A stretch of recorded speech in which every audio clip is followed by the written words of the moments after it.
Bonsoir à tous, ravi de vous retrouver pour une nouvelle édition sur Monaco Info. Voici les titres de ce mercredi 23 novembre.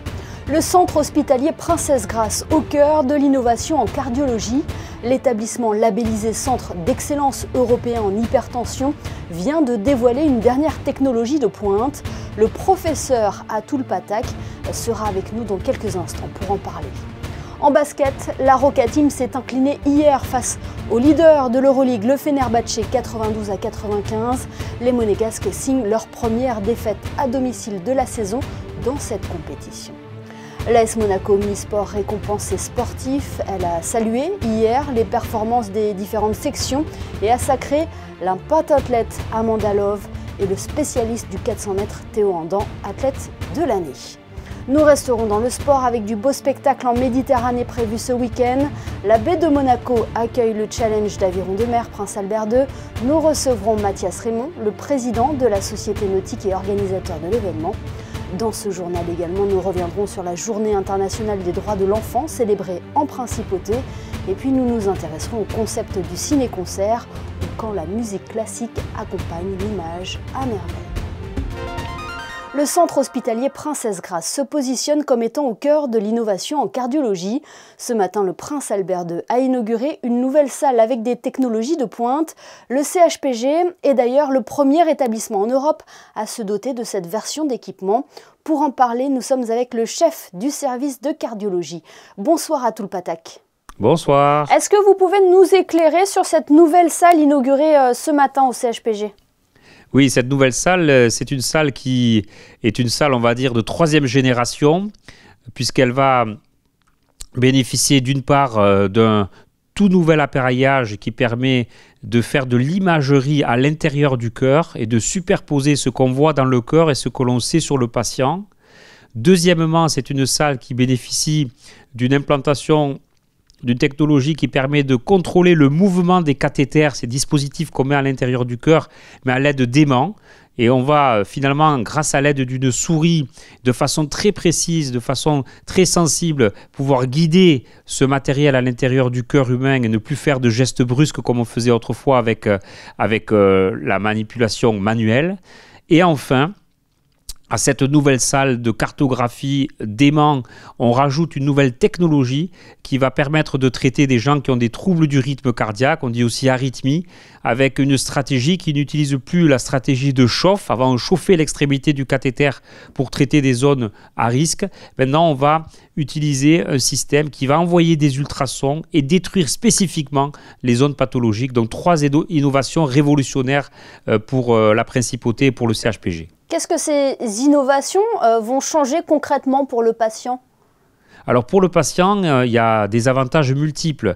La durée des procédures, on va passer de 3 heures à 1 heure de procédure. La sécurité de la procédure, puisque en maniant le cathéter de façon très précise, on réduit le risque de complications. Et puis la qualité de la procédure, ces nouvelles technologies permettent aux patients d'être traités de façon beaucoup plus efficace qu'avant.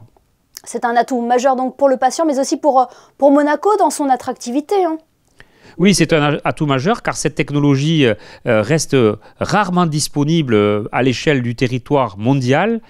Pour la cartographie robotisée, il y a des centres aux États-Unis, un seul centre en Finlande et nous, le deuxième centre donc à Monaco. Donc on est vraiment des pionniers dans ce domaine. Idem pour l'électroporation, qui à ce jour n'est pas disponible dans un grand nombre de pays européens et dans quelques rares centres autour de nous. Et donc là, vraiment, ces deux technologies mettent la principauté sur le devant de la scène, innovation technologique et qualité des soins proposés aux patients de la principauté. On le rappelle, professeur, mais l'hypertension artérielle est un fléau cardiovasculaire majeur. Comment elle se caractérise ?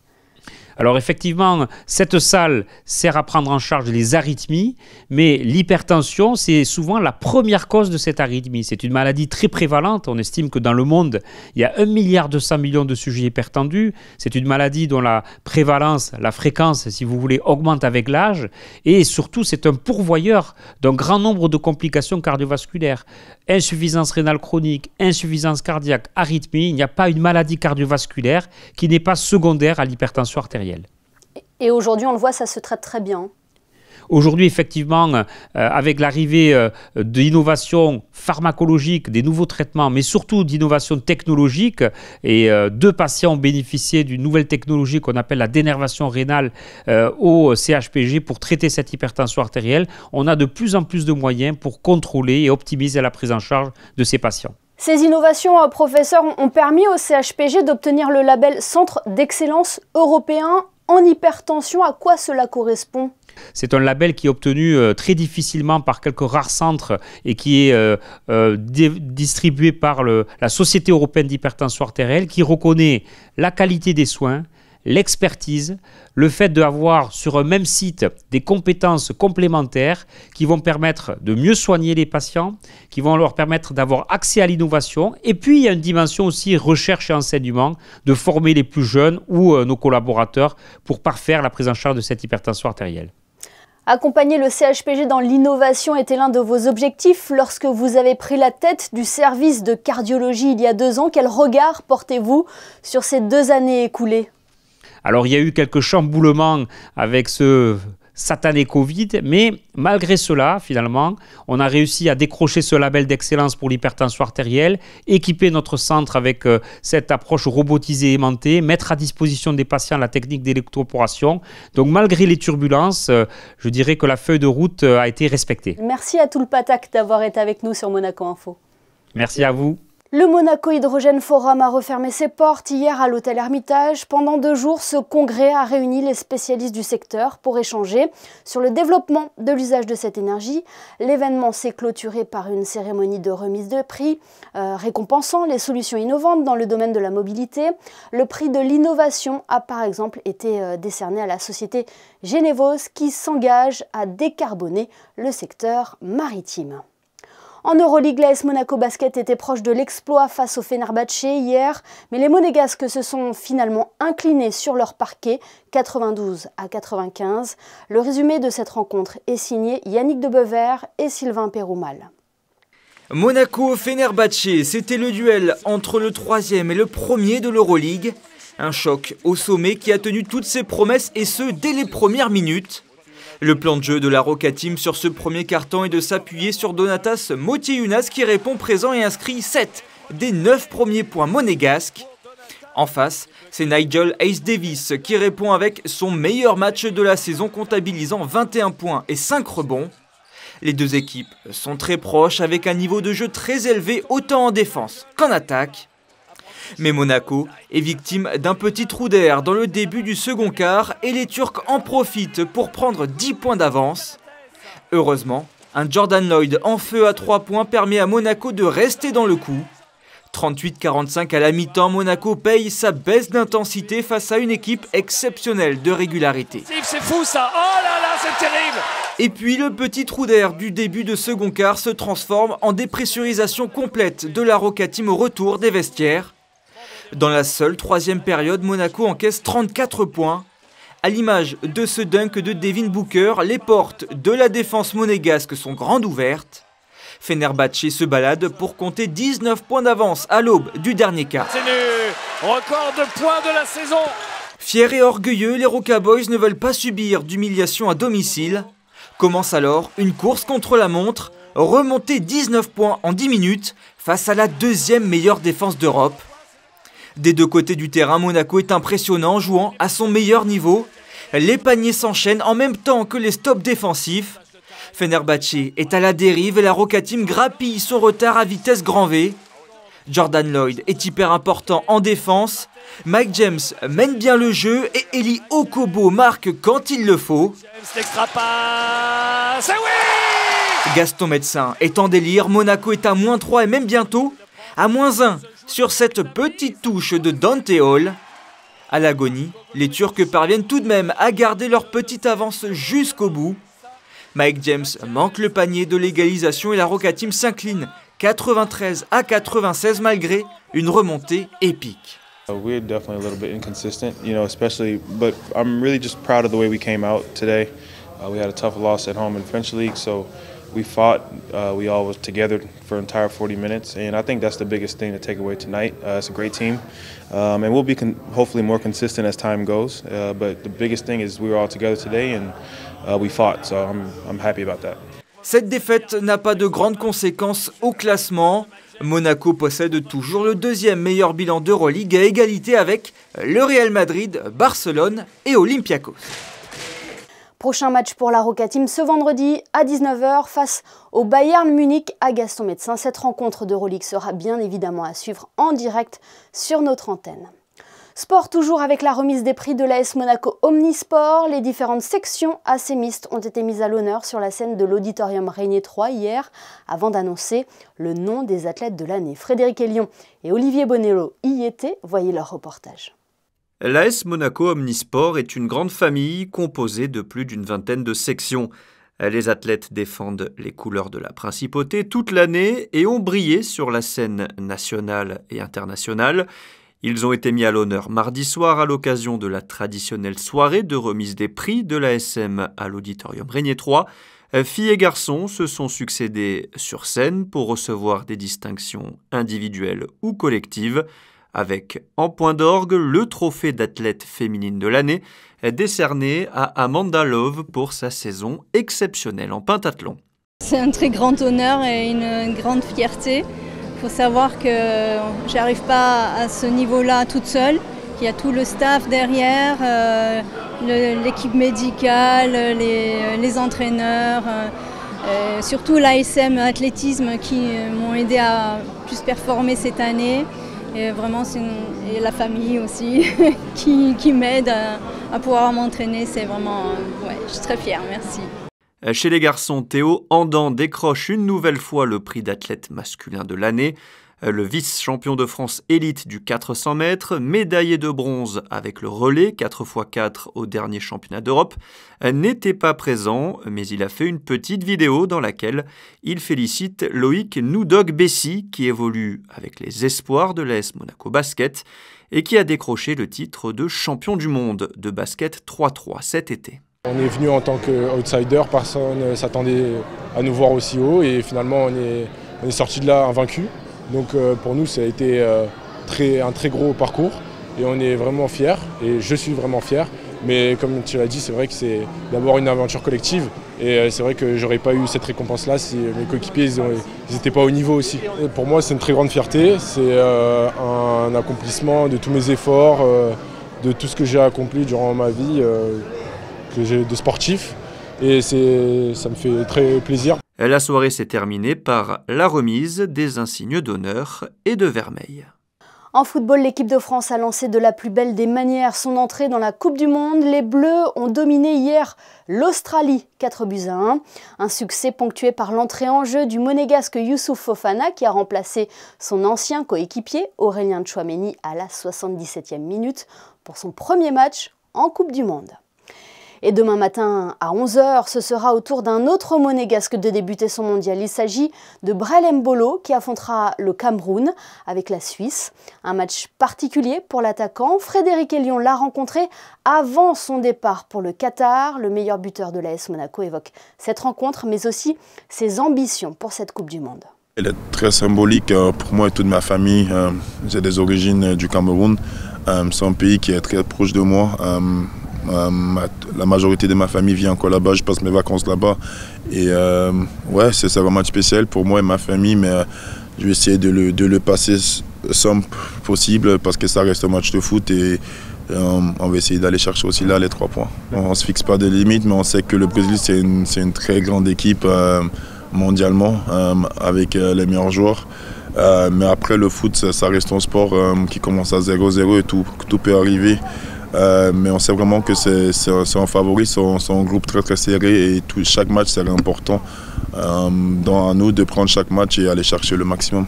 Quand tu es petit, tu rêves de jouer une Coupe du Monde, donc ce serait du coup la deuxième pour moi.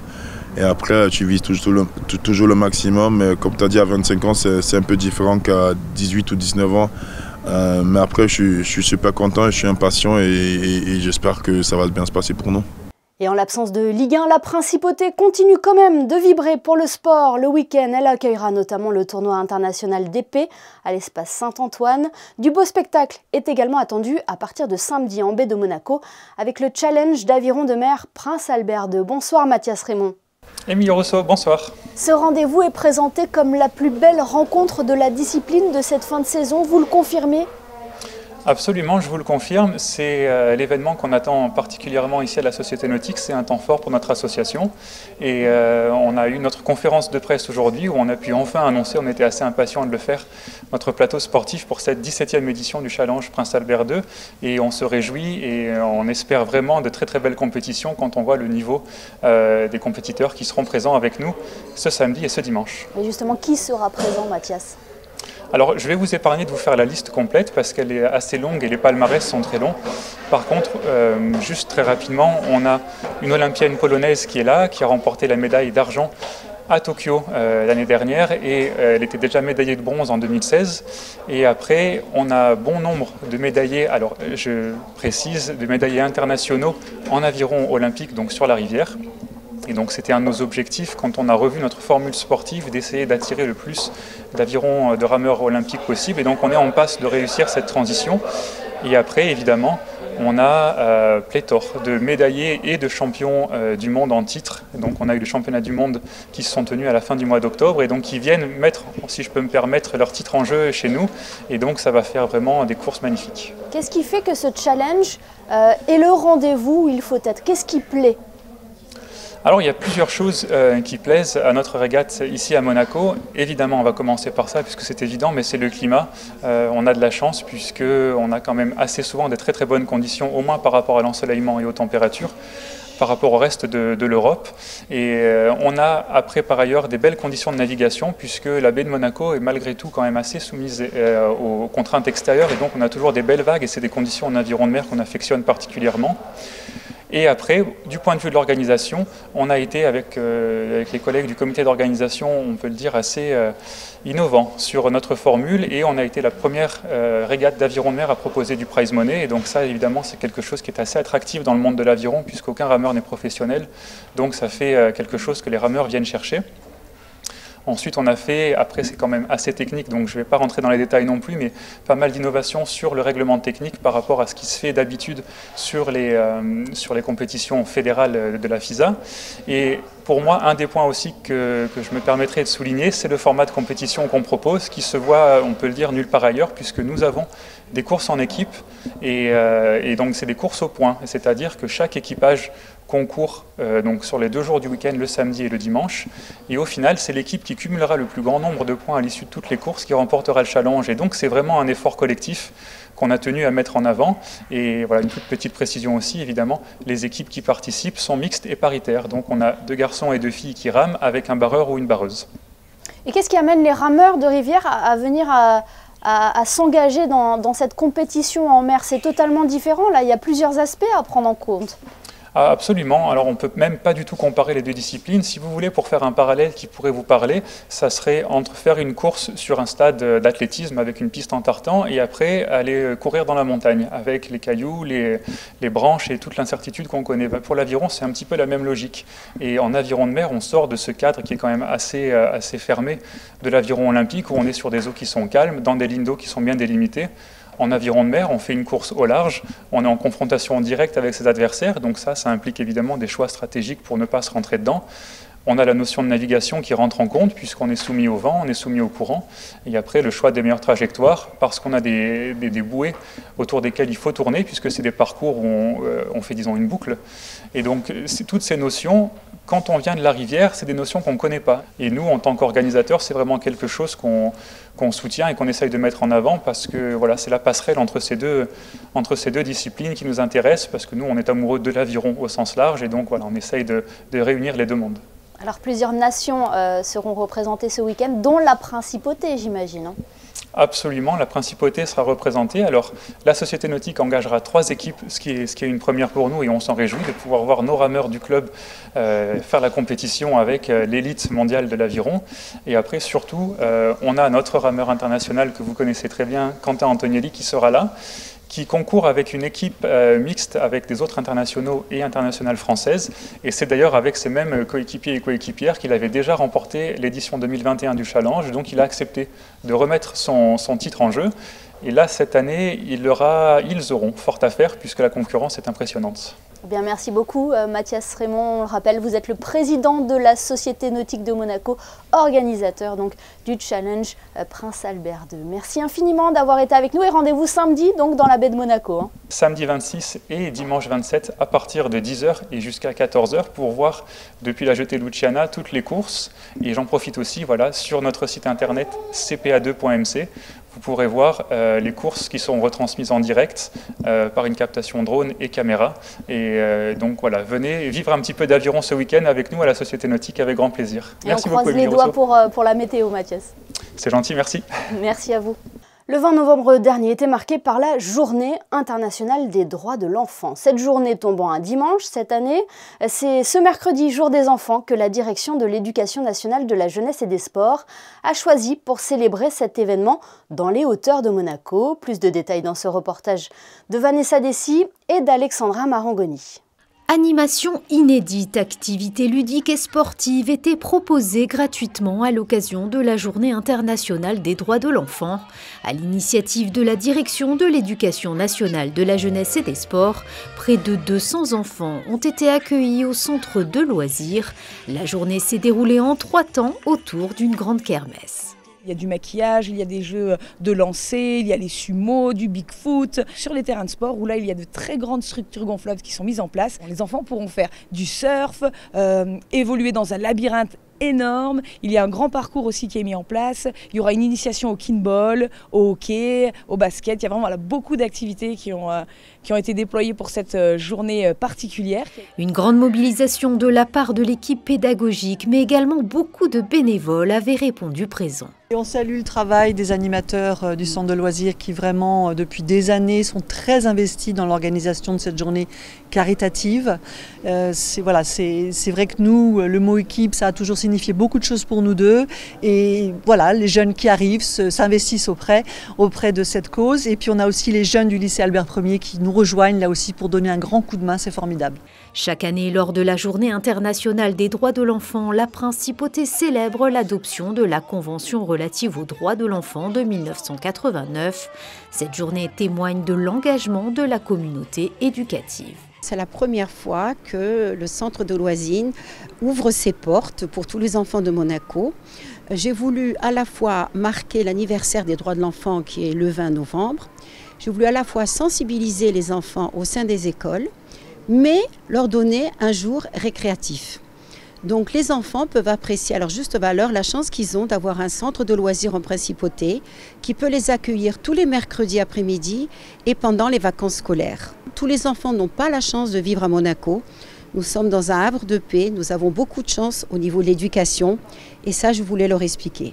La Journée des droits de l'enfant, c'est l'occasion de valoriser les actions éducatives menées avec les enseignants et les acteurs de l'enfance tout au long de l'année.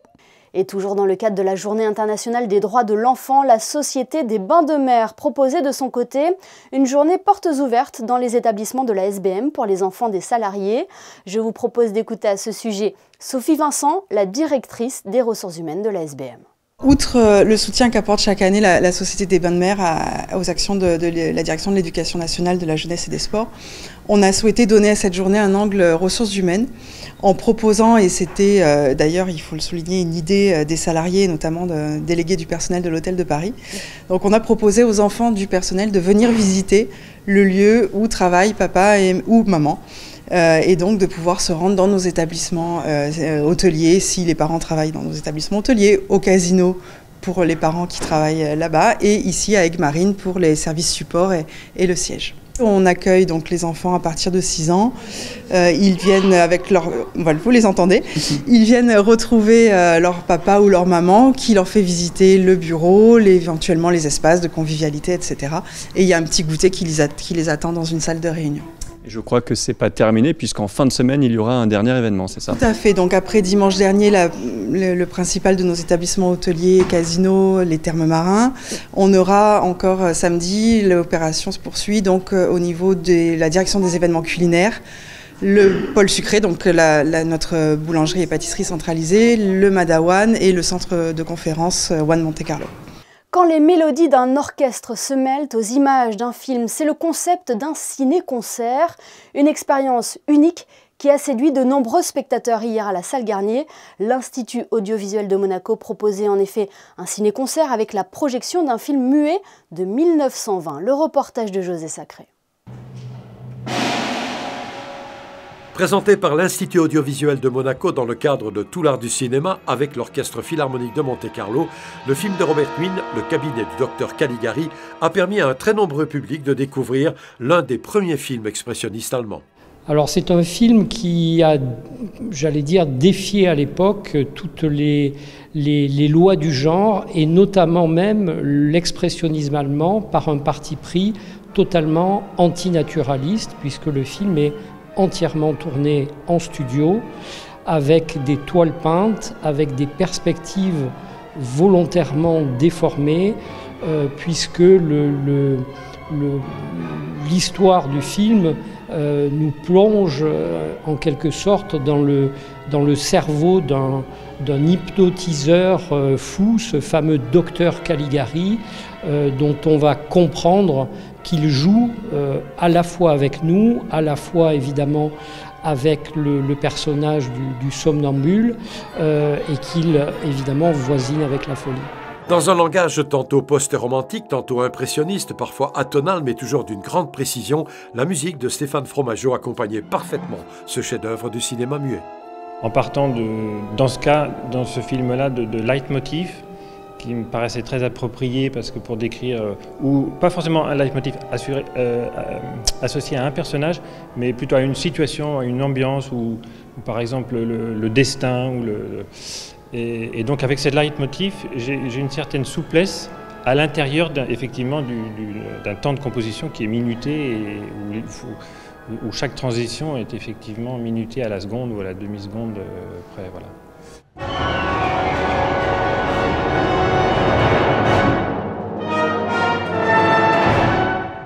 Voilà pour cette expérience unique à la salle Garnier. Avant de refermer ce journal et de découvrir les prévisions météo, coup de projecteur sur les créations de Charlotte Barbotin, dite Charlotte B. Ces bijoux sont actuellement présentés à la galerie Sotheby's. On vous retrouve, Yannick Debevert, pour la météo. Est-ce que le beau temps va durer demain?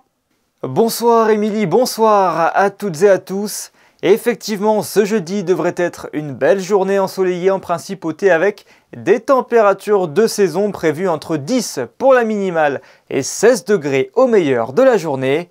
Nous continuons à perdre un peu d'ensoleillement. Le jour se lèvera à 7h33 pour se coucher à 16h59. En ce 24 novembre, Sainte Flora est célébrée. Merci Yannick. Ce journal est à présent terminé. Merci de nous avoir suivis. L'information continue sur nos réseaux sociaux. On se quitte avec les photos de Frédéric Nébinger qui a assisté à la cérémonie de remise des prix de l'AS Monaco Omnisport. L'occasion de mettre une nouvelle fois en valeur les sportifs qui représentent la principauté au niveau national et international. Excellente soirée à tous sur Monaco Info.